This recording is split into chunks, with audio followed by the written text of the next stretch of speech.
Powersports dealers from across the nation gathered in Orlando, Florida this October for the 2012 Kawasaki Dealer Show. Team Green took the opportunity to unveil their 2012 models, like their revitalized ZX14 and the all-new Teryx 4, and to energize its dealer network. The economic woes have taken a heavy toll on the industry, and dealerships felt the full brunt. At the executive presentation, Kawasaki reckoned more than 1 million annual unit sales have been lost in the powersports market since the U.S. market crashed, with 20% of the dealer network lost. But Kawasaki had some good news to rally the Team Green front line, including news that its 2010 motorcycle sales surpassed Honda, to make Kawasaki the top-selling Japanese OEM in the United States. Kawasaki executives Hiroshi Takada and Tak Teranishi also spoke to the hundreds of dealers in attendance, acknowledging the continuing economic struggles, including the devastating earthquake and tsunami that threw the Japanese supply structure into chaos earlier this year. Kawasaki also brought out many of its factory-sponsored racers to Orlando, like 250 champs Brock Tickle and Dean Wilson. The reigning 450 motocross and supercross champion, Ryan Villopoto, also delivered a pre-recorded message.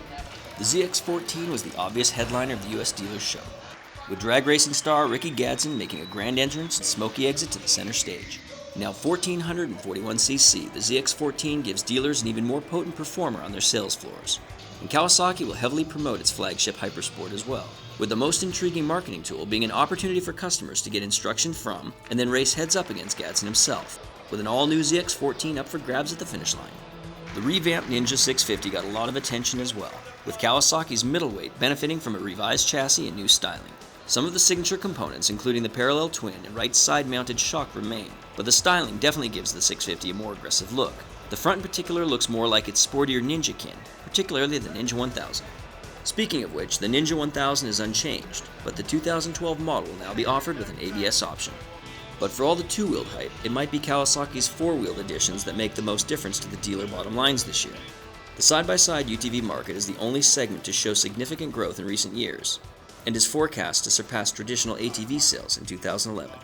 Kawasaki figures to carve out a big chunk of that UTV market with the addition of its all-new Teryx 4.